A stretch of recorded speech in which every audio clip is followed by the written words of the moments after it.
बिस्मिल्लाहिर्रहमानिर्रहीम। अस्सलामु अलैकुम स्टूडेंट्स, हमारा लेक्चर नंबर 15 स्टार्ट हो रहा है।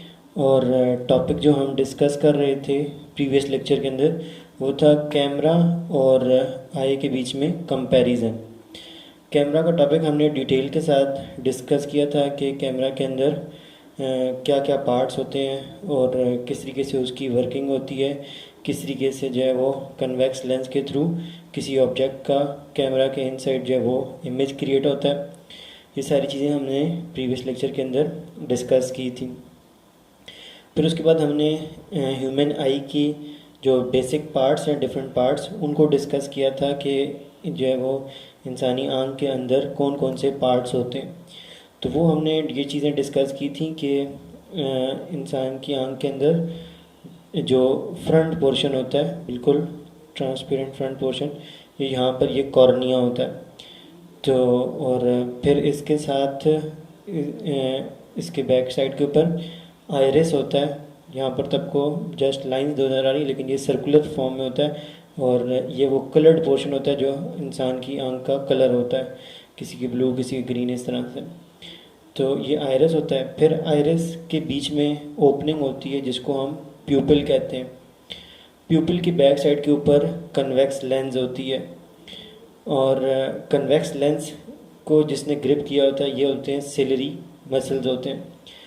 तो और जो वाइट कलर का बाकी आँख का पोर्शन होता है उसको आप स्केलरा कहते हैं। और फिर जो बैक एंड के ऊपर जो पोर्शन होता है उसको आप रेटिना कहते हैं, जहाँ पर आपका इमेज फॉर्म होता है। फिर रेटिना कनेक्टेड होता है ऑप्टिक नर्व्स के थ्रू ब्रेन के साथ।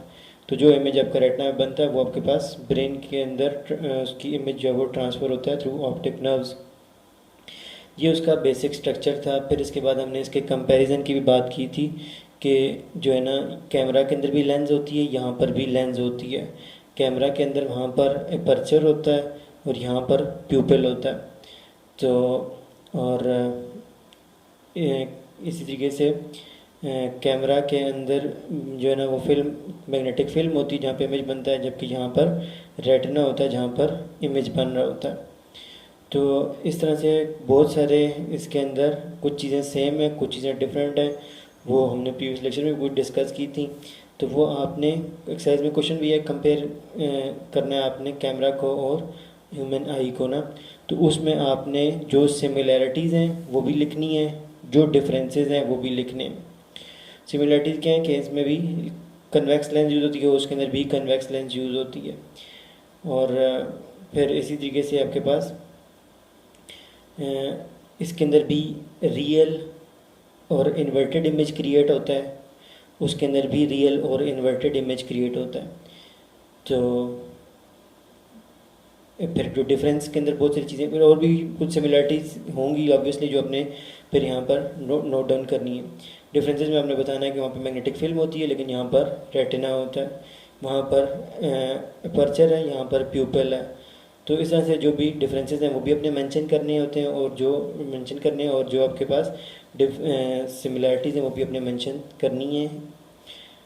तो फिर इसकी डिटेल हमने देखी थी कि ह्यूमन आई के अंदर ये जो पार्ट्स होते हैं इनकी डिटेल हमने यहाँ पर डिस्कस की थी।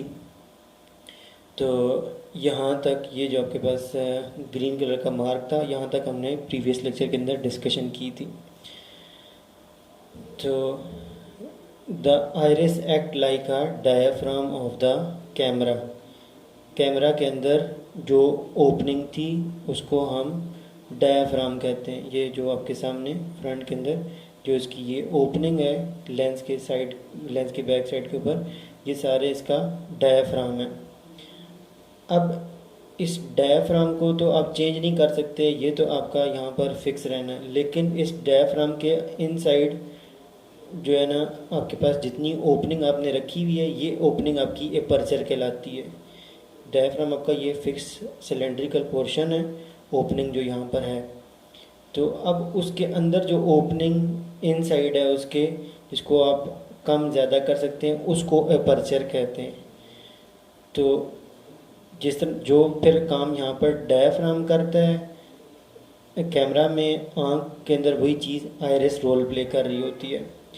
और यहाँ पर इनसाइड जो ओपनिंग होती है जिसको हम एपर्चर कहते हैं, वहाँ पर उस ओपनिंग को हम प्यूपिल कहते हैं। ये इनसाइड जो ओपनिंग है उसको हम प्यूपिल कहते हैं।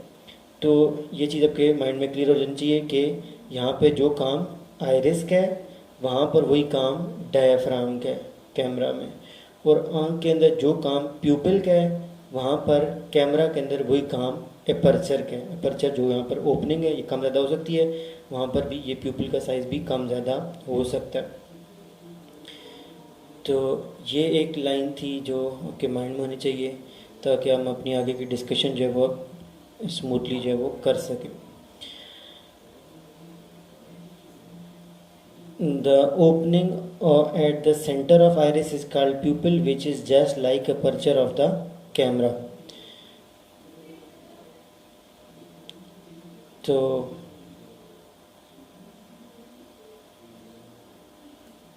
ये फिर आपके पास यहाँ पर मेंशन हुआ है, ये आपने नोट डाउन कर लेना कि आइरिस किससे मैच कर रहा है, डायफ्राम से। आइरिस आंख में होता है, डायफ्राम कैमरा में होता है, और इधर जो है ये आपके पास प्यूपिल होता है ओपनिंग, जबकि वहाँ पर जो ओपनिंग होती है एडजस्टेबल ओपनिंग वो अपर्चर होता है। तो ये आपके डिफरेंसेस के पॉइंट्स होंगे। अब हमने जो मेन चीज़ आज के टॉपिक में डिस्कस करनी है, ह्यूमन आई की वर्किंग जो उसका कंस्ट्रक्शन था वो तो हम देख चुके हैं कि उसके अंदर भी लेंस है, तो ऑब्वियसली रियल इन्वर्टेड इमेज बनेगा, सब कुछ होगा, कंस्ट्रक्शन भी देख चुके हैं। अब उसके रिलेटेड आंख से रिलेटेड जो कुछ टेक्निकल डिस्कशंस हैं वो आज हमने करनी है। वो आपके पास क्या क्या है, वो एक ये कि कई दफ़ा होता है आप डिम लाइट में किसी चीज़ को देख रहे होते हैं और कभी आप बहुत ज़्यादा ब्राइट लाइट में किसी चीज़ को देख रहे होते हैं। तो डिम लाइट के अंदर आंख का बिहेवियर क्या होता है और ब्राइट लाइट में आंख का बिहेवियर क्या होता है, इसको हमने एक डिस्कस करना है। सेकंड चीज़ हमने ये डिस्कस करनी है, कभी हम अपनी आंख से बहुत दूर की चीज़ देख रहे होते हैं, कभी हम अपनी आंख से बहुत करीब की चीज़ देख रहे होते हैं। तो इन जगहों पर आंख का बिहेवियर क्या होता है, दूर की चीज़ को देखने के लिए आंख का बिहेवियर कैसा होगा और करीब की चीज़ को चीज़ देखने को आंख का बिहेवियर कैसा होगा, ये हमने देखना है। फिर उसके बाद एक और चीज़ जो हम डेली लाइफ में ऑब्ज़र्व करते हैं इसको भी हमने डिस्कस करना है कि जब हम अचानक जो है वो ब्राइट लाइट से एकदम डार्कनेस के अंदर अंधेरे की तरफ जाने की कोशिश करते हैं, लेट सपोज ख़ास तौर पर सर्दियों के अंदर जब हम छत पे बैठे होते हैं धूप के अंदर, तो वहाँ पर काफ़ी ब्राइटनेस होती है, और फिर उसके बाद अचानक से जब हम नीचे आते हैं तो हमें बहुत सी चीज़ें नज़र एकदम से नहीं आती। तो इसकी क्या रीज़न है, ये हमने इसको डिस्कस करना है। तो ये थर्ड नंबर पे थी हमारी चीज़, और फोर्थ नंबर पे ये डिफेक्ट्स हैं ह्यूमन आई के, तो ये हम जो है वो नेक्स्ट लेक्चर के अंदर इंशाल्लाह डिस्कस करेंगे। तो ये चीज़ें, उसके बाद फिफ्थ नंबर के ऊपर आपके पास जो है वो एंड पर ओवरऑल ये यूजेस ऑफ लेंसेज हैं, इसका खैर आंख से ताल्लुक़ तो नहीं है, तो ये हमने देखना है, लेकिन ये यूजेस ऑफ लेंसेज और ह्यूमन आई के जो डिफेक्ट्स हैं ये हम इंशाल्लाह नेक्स्ट लेक्चर में देखेंगे। और अभी की जो 3 टारगेट्स हैं हमारे सामने वो ये कि आंख जो है वो डिम लाइट में कैसे बिहेव करती है, ब्राइट लाइट में कैसे बिहेव करती है, एक ये चीज़ देखनी है। सेकंड चीज़ हमने देखनी है कि आंख जो है वो करीब की चीज़ को देखने के लिए और दूर की चीज़ को देखने के लिए कैसे बिहेव करती है, ये चीज़ देखनी है। और थर्ड चीज़ हमने देखनी है कि आंख जब ब्राइटनेस से डार्कनेस में आती है तो आंख का बिहेवियर क्या हो रहा होता है, क्यों हमें चीज़ें अचानक से फिर नज़र आना ख़त्म हो जाती हैं। तो ये हमने ओवरऑल चीज़ें आज के लेक्चर में डिस्कस करनी है। तो हम इसके बारे में बात करते हैं कि जब हम डिम लाइट के अंदर किसी चीज़ को देखते हैं तो क्या होता है कि आंख के लिए देखना मुश्किल हो जाता है ऑब्वियसली, क्योंकि किसी भी चीज़ को अगर आपने देखना है तो आपको बताया था लेक्चर के चैप्टर के बिल्कुल स्टार्ट में कि आपके पास लाइट का होना ज़रूरी है। आप अंधेरे में किसी चीज़ को देख नहीं सकते, आप बेशक आंखें खोली रखें लेकिन लाइट ना हो, ठीक है, लाइट उस ऑब्जेक्ट के ऊपर ना पड़ रही हो और पड़ के आपकी आंख की तरफ रिफ्लेक्ट होकर ना आ रही हो तो आप उस चीज़ को देख नहीं सकते। लाइट का होना ज़रूरी है, तब आप किसी चीज़ को देखेंगे। अब अगर लाइट डिम है तो फिर आंख के लिए देखना डिफ़िकल्ट होगा, तो आंख अपने आप को फिर इस तरीके से एडजस्ट करने की कोशिश करेगी ताकि ज़्यादा से ज़्यादा लाइट जो है वो एंटर हो सके आंख में और वो क्लियरली फिर उस चीज़ को देख सके। तो और अगर किसी जगह पर बहुत ब्राइटनेस होगी, बहुत ब्राइट लाइट होगी, तो वहाँ पर भी हमारे लिए आंख से देखना जो है वो फिर डिफ़िकल्ट हो जाता है। जैसे लाइट सपोज सन को आप देखने लग जाएं तो बहुत ज़्यादा ब्राइटनेस, बहुत जब लाइट एंटर होती है तो लाइट ऑब्वियसली एनर्जी है, तो इतनी ज़्यादा एनर्जी जो है वो फिर आंख उसको भी कैपेबल नहीं होती कि उसको वो बियर कर सके, बर्दाश्त कर सके।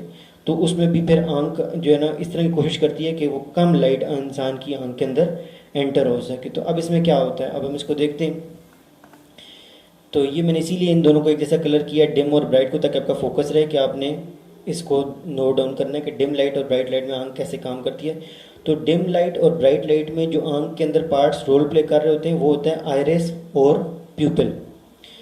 कि जब लाइट आपके पास डिम होती है तो आइरिस कॉन्ट्रैक्ट होता है और प्यूपिल का साइज़ इंक्रीज़ हो जाता है। ये आपके सामने है कि ये जो आइरिस है ये ऊपर की तरफ कंट्रैक्ट होना है, इसने नीचे की तरफ कंट्रैक्ट होना है। तो ये आपके पास अंदर जो ओपनिंग है प्यूपिल की वो इंक्रीज हो जाएगी और ज़्यादा लाइट आँख के अंदर एंटर होगी, और आपका फिर इमेज जो है जो ब्लरेड सा बनना था वो थोड़ा क्लियर हो जाएगा ज़्यादा लाइट एंटर होने की वजह से।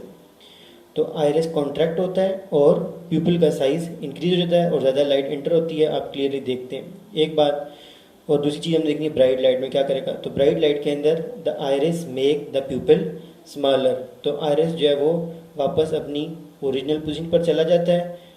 तो और फिर जो है वो उस वजह से जो प्यूपिल का साइज़ होता है, जो ओपनिंग होती है वो कम हो जाती है और फिर कम लाइट एंटर होती है, और आपकी जो है वो आंखों के अंदर जो हीट क्रिएट हो रही होती है किसी चीज़ को देखने की वजह से, तो वो आपको फिर फील नहीं होती, आप क्लियरली इजीली उस चीज़ को देख लेते हैं।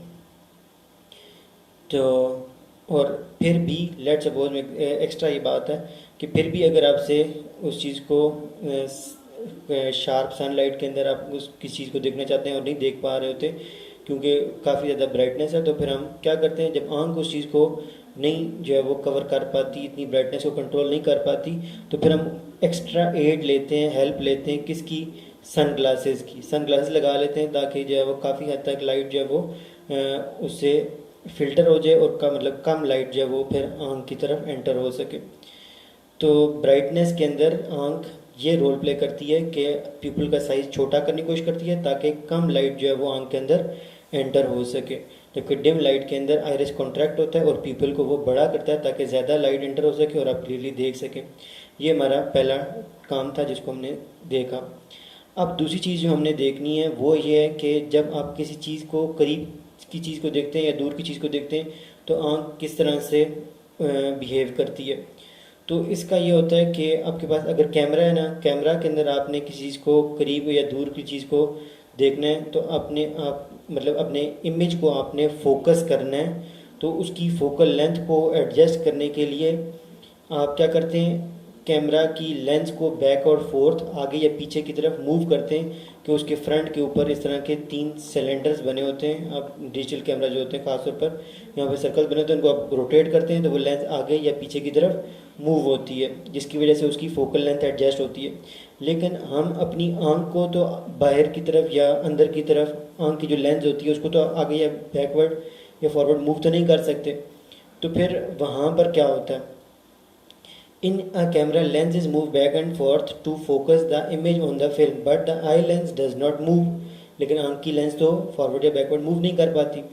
तो फिर यहाँ पर क्या होता है, यहाँ पर सिलरी मसल्स होते हैं क्योंकि लेंस को किसने कैप्चर करके पकड़ के रखा हुआ था, सिलरी मसल्स ने। तो अब जो चीज़ रोल प्ले करती है जब आप किसी चीज़ को करीब की चीज़ को या दूर की चीज़ देखते हैं तो सिलरी मसल्स और लेंस का आपस में जो है वो वर्किंग चल रही होती है। और जो पीछे हमने चीज़ देखी थी जब अब डिम लाइट और ब्राइट लाइट, तो फिर उस वक्त आइरिस और प्यूपल का आपस में काम इकट्ठा चल रहा होता है। तो ये आपको सबसे मेन चीज़ ये है कि आपको पता होना चाहिए डिम लाइट और ब्राइट लाइट में कौन से 2 पार्ट्स आँख के इन वर्किंग होते हैं, और जब आपके पास दूर या करीब की चीज़ को देखते हैं तो कौन से आँख के पार्ट्स जो है वो इन वर्किंग होते हैं। तो अब आँख बैकवर्ड या फॉरवर्ड मूव नहीं करती, तो सिलरी मसल्स जो हैं वो लेंस को क्या करते हैं, थिक करते हैं या थिन करते हैं। क्योंकि ये बात हमने चैप्टर के अंदर यहाँ पर प्रीवियस लेक्चर के अंदर यहाँ पर एक दफ़ा देख चुके हैं कि जब आपके पास जो आँख होती है उसकी जो लेंस होती है उसकी यहाँ पर इसमें फॉर इन्फॉर्मेशन में कि लेंस की अगर आप थिकनेस कम करते हैं तो फोकल लेंथ जो है वो आपके पास ज़्यादा हो जाती है, और थिकनेस बढ़ाते हैं तो आपके पास ज़्यादा जो मोटी लेंस होगी तो उसके अंदर आपके पास फिर फोकल लेंथ कम हो जाती है। तो इस तरीके से आप अपनी आंख की फोकल लेंथ को फिर हम एडजस्ट कर रहे होते हैं। जो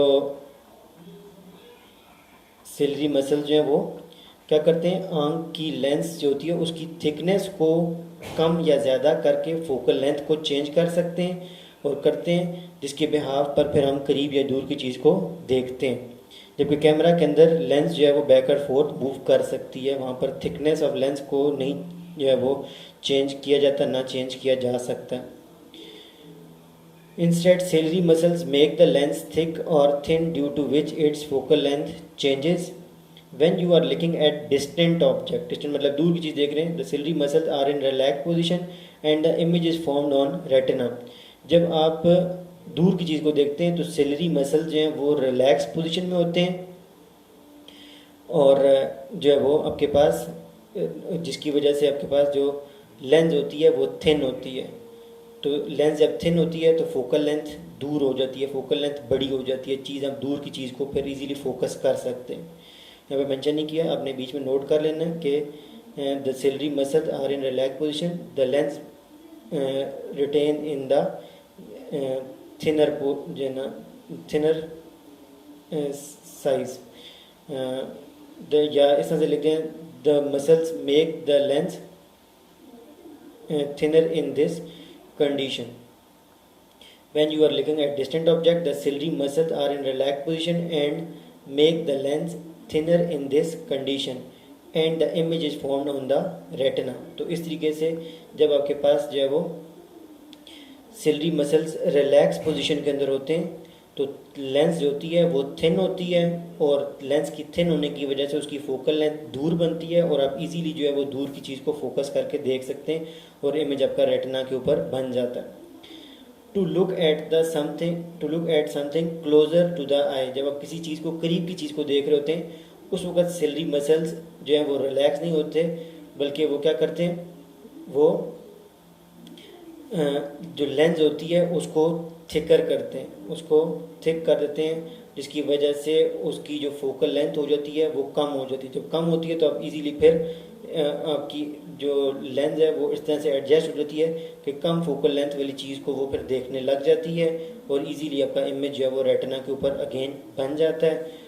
क्योंकि जब भी आपका किसी भी केस के अंदर आपको कभी भी आप नोट किया होगा, कभी आपको ब्लर्ड इमेज नज़र आ रहा हो ना किसी भी चीज़ का, तो उसकी वजह यही होती है कि आपका इमेज रेटिना के ऊपर नहीं बन रहा होता, रेटिना के बिहाइंड या रेटिना के आगे बन रहा होता है। तो रेटिना के ऊपर जो है ये आपके पास रेटिना, तो ये रेटिना के ऊपर आपका इमेज जो है वो यहाँ पर बनना चाहिए। ये वो आपके पास डायग्राम्स हैं जिनकी हम नीचे डिस्कशन कर रहे थे कि ये आपके पास रिलैक्स कंडीशन के अंदर लेंस है और जिसकी वजह से आप दूर की चीज़ को देख रहे हैं तो आपका रेटिना के ऊपर यहाँ पर इमेज बन रहा है। जब आपके पास जो है वो आपने करीब की चीज़ को देखना होता है तो सिलरी मसल उस वक्त रिलैक्स नहीं होते बल्कि वो कॉन्ट्रैक्ट होते हैं।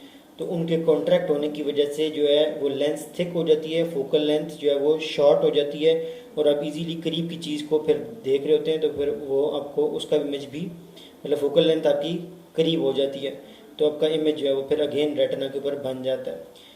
तो आगे जाके हम डिफेक्ट में देखेंगे कि सम टाइम हमारे साथ होता है कि जो है ना जिस बंदे को एडेड आई अनएडेड आई के साथ वो नहीं देख पाता और उसको जो है वो ग्लासेस लगानी पड़ती हैं तो उसका यही प्रॉब्लम होता है कि उसके जो है वो रेटिना के ऊपर इमेज नहीं बनता। तो इस तरीके से आंख जो है उसके अंदर सिलरी मसल्स का ये बिहेवियर होता है कि अगर आप दूर की चीज़ को देख रहे हैं तो सिलरी मसल्स रिलैक्स पोजीशन में होते हैं और आपके पास लेंस थिनर होती है, फ्लैट एंड होती है, स्ट्रेट होती है। और जब आपके पास करीब की चीज़ को देखते हैं तो सिलरी मसल्स कॉन्ट्रैक्ट होते हैं और उस सूरत में आपके पास जो है वो थिक हो जाती है और फोकल लेंथ कम होती है और अगेन आपका इजीली रेटिना पे इमेज बन जाता है। ये आपके पास सेकंड टास्क था जिसको हमने देखना था। अब थर्ड चीज़ है कि आपके पास अगर आप एकदम से अचानक से रोशनी से अंधेरे की तरफ चले जाते हैं तो आपको नज़र आना मुश्किल हो जाता है। उसकी क्या रीज़न होती है? तो इसकी रीज़न ये है कि this is because retina of the eye contain 2 types of vision cell. आंख के जो रेटिना होता है उसमें 2 टाइप के विजन सेल्स होते हैं, क्योंकि जो इमेज जिसने विजुलाइज करना है वो एक्चुअली चीज़ क्या है, वो रेटिना है। बाकी जो भी चीज़ें उनका पर्पज़ ये है कि उन्होंने इमेज बनाना है। इमेज देखना किसने? रेटिना ने देखना है। ऑब्जर्व किसने करना है, रेटिना ने करना है। बाकी पीछे जितने भी पार्ट्स हैं उन सब का काम है कि किसी न किसी तरीके से इमेज को क्लियर करके वहाँ पर रेटिना तक पहुँचाया जाए। तो रेटिना जिसने इमेज को देखना है, ऑब्जर्व करना है, उसके पास दो टाइप के सेल्स होते हैं। एक विजन सेल्स होते हैं, एक को कहते हैं कोन टाइप सेल्स और दूसरे होते हैं रॉड टाइप सेल्स। तो सेंटर ऑफ द रेटिना के अंदर आपके पास कोन टाइप के सेल्स होते हैं, जो इस टाइप के सेल्स होते हैं जो आपका ब्लैक एंड वाइट को भी देख सकते हैं और कलर्स को भी जो कलर्स को परसीव करते हैं, जो जस्ट जो है वो कलर्स को परसीव करते हैं। जबकि जो रॉड टाइप सेल्स होते हैं इनका काम ये होता है कि ये आपके पास ब्लैक एंड वाइट चीज़ को देखने के लिए काम आते हैं। तो दो टाइप के सेल्स कौन से बताएं? रेटिना के सेंटर में होते हैं कोन टाइप के सेल, और रेटिना के सेंटर से अवे जो है वो आउटसाइड द रेटिना वो होते हैं आपके पास रॉड टाइप सेल्स। तो कोन टाइप सेल्स के बारे में क्या है? These cells are active in bright light only. ये सिर्फ ब्राइट लाइट के अंदर काम करते हैं। जब लाइट आपके पास डिम हो जाती है या आपके पास डार्कनेस होती है तो वहाँ पर ये एक्टिव नहीं होते, डीएक्टिवेट हो जाते हैं। जबकि आपके पास जो दूसरे टाइप के सेल्स हैं rod type cell, which are active in dim light only. तो और ये डिम लाइट के अंदर एक्टिव होते हैं और ये आपके पास ब्लैक एंड वाइट इमेज जो है उसको जो है वो ऑब्जर्व करते हैं। तो एक है जो आपके पास ब्राइट लाइट में काम करते हैं और एक है आपके पास जो डिम लाइट में काम करते हैं। जो ब्राइट लाइट में करते हैं वो कौन टाइप के सेल्स हैं? जो कलर्ड इमेज देखते हैं।